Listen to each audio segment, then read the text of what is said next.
কি অবস্থা সবার? আমার একটা গার্লফ্রেন্ড আছে, খুবই সুন্দরী, রূপবতী, গুণবতী গার্লফ্রেন্ডটা। তার নাম হচ্ছে জান্নাতুল ফেরদাউস। তো আমি অনেক দিন ধরে রিলেশন করি।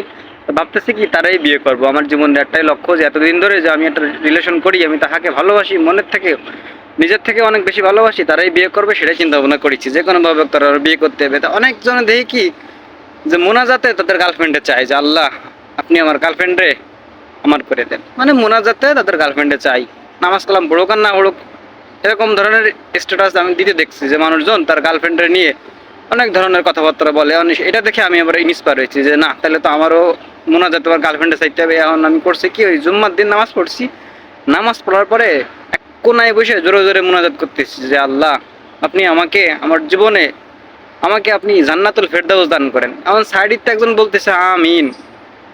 আমি তার দিকে তাকাইছি, সে তো আর আসলে জানে না যে আমি আমার গার্লফ্রেন্ডে চাচ্ছি। সে মনে করেছে আমি আসলে জান্নাতুল ফেরদাউস চাচ্ছি, কিন্তু সে তো বুঝি নাই যে আমি আসলে আমার গার্লফ্রেন্ডে চাচ্ছি। এখন তারা আমি কেমনে বুঝাই যে ভাই আমি আসলে আমার গার্লফ্রেন্ডে চাচ্ছি, জান্নাতুল ফেরদাউস তো না। কনফিউশন হয়ে গেছি যে আমি আসলে কোন গান জান্নাতুল ফেরদাউস চাচ্ছি। এটা আসলে আসলে জান্নাতুল ফেরদাউস।